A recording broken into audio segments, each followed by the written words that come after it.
What's up, friends? In this episode, we're going to continue with the whole carbon fiber theme by installing a carbon fiber lip that replaces this OEM lip, as well as installing carbon fiber mirror caps. But this is basically what we're going to be installing.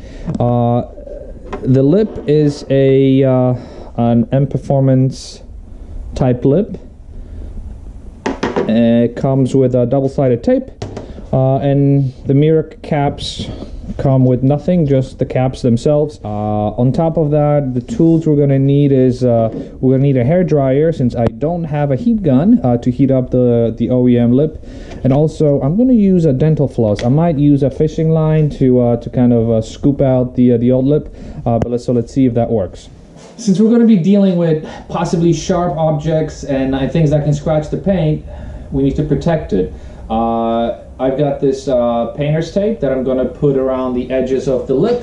That'll prevent me, hopefully, from any scratches that I might get by trying to lift the lip. So you want to get as close to it as possible, and there's no such thing as too much masking tape when it comes to this. So make sure you fill in as much as possible. Go in the cracks. No dirty jokes, please. Go in the cracks and mask it as best as possible.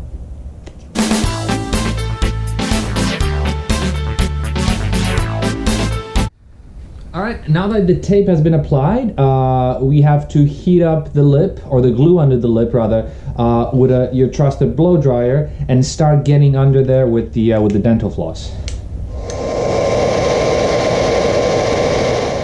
Before I forget, here's a pro tip. When you're flossing your lip, you never want to press down, because obviously you don't want to scratch the paint. You kind of want to put the floss underneath and pull up. And all you're doing is you're just cutting the glue.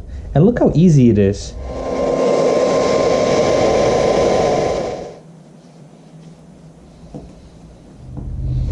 So you can see how it's already coming off.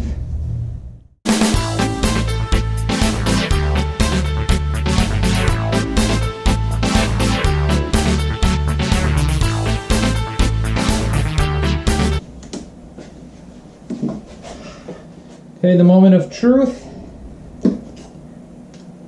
All right. Next, we remove the masking tape, remove the glue, clean up the surface, and we'll be ready to install the new piece.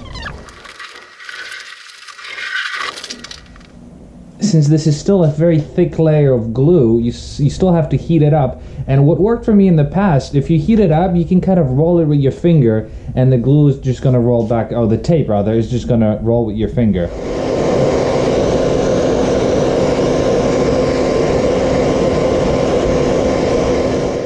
Alright, so we applied some heat and I rolled it with my finger, and you can see it's actually very it's very easy to for the glue to come off. I'm going to continue doing this, and then the last residue we'll clean up with some glue gun and some alcohol, and that's going to give us a nice and even and clean surface.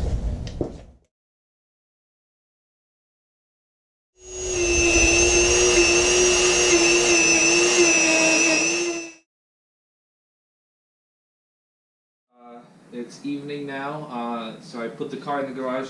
I finally cleaned it off. I've got to say, this was a major pain in the ass. It took me about an hour to clean everything off. A combination of elbow grease, I used my thumb, I used microfibers, I used a blow dryer, I used a little Dremel polishing wheel to get it out, but eventually I was able to get it out. It's nice and clean now. I cleaned it with alcohol pads, so we are ready to apply the lip. You just have to make sure that it's lined up, because the back edge of it sits flush against the trunk, so there's no way you can misalign it, kind of going like this and this and that. You just want to make sure it's aligned left and right. A lot of times when you get aftermarket products, they tend to be sort of not perfect, but this one seems to be perfect. I love it. So this is how I applied the tape. I trimmed it around the edges so it doesn't stick out. Now here's a little pro tip, because obviously you want to be able to lay it down and align it as best as possible. If you remove the this side of the double-sided tape, let's say you make a tiny mistake, then your tape is ruined. You're gonna have to redo the whole thing again. So expose the tape on the inside, flip it to each side, and then the idea is to align the corners first, and then tap the middle so it sticks. Then after it sticks just a little bit, you double check to make sure that it's properly lined up, and then you'll be able to slide them out and lay the spoiler in. You're gonna feel like a pro doing it. Okay. See this?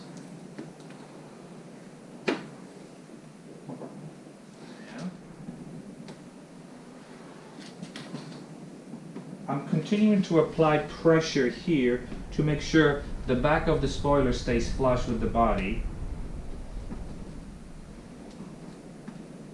The bottom. The other side. And voila! Make sure this sticks. Beautifully lined up. It sits very nicely against the body. I'm kind of anal about these things, but I don't see any imperfections. It's beautiful. So there you have it. We have now installed a carbon fiber trunk lip on the M3. Let's get to the mirror caps now. Now to pop the mirrors, I've seen this little trick online. Let's see if it works. You take a, in this case, I'm using my trusted pencil. There's a little lip here, and just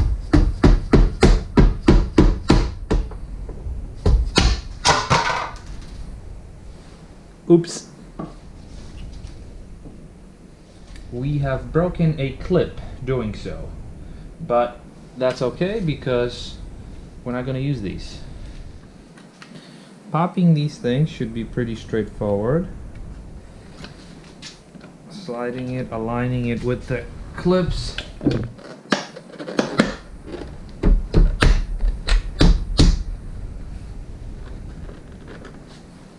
Perfect. Huh. Well, what do you say? Pretty damn perfect fit. Alright friends, let's get smarter with this one. Let's put some tape around it. I don't have anyone to help me, unfortunately. Let's be more gentle this time.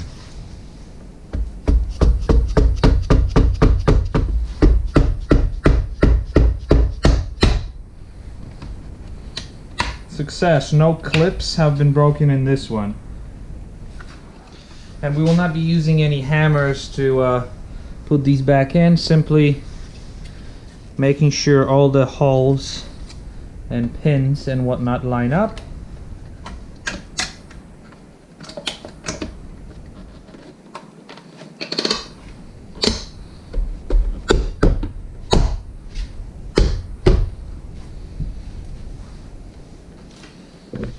We're gonna take it outside tomorrow, and excuse my messy garage in the back, but this looks pretty cool.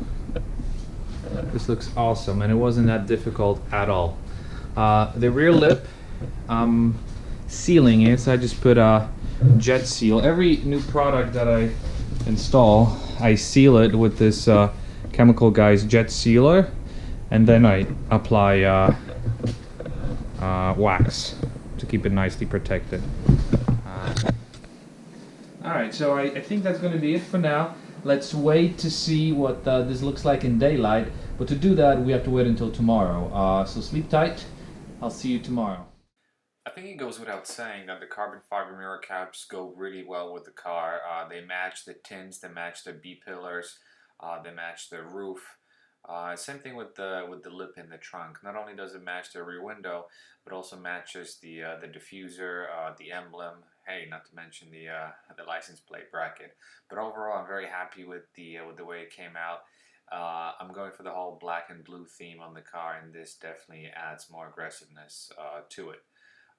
If one thing that's missing is the rear bumper piece, but once that's done, the exterior of the car will finally be complete.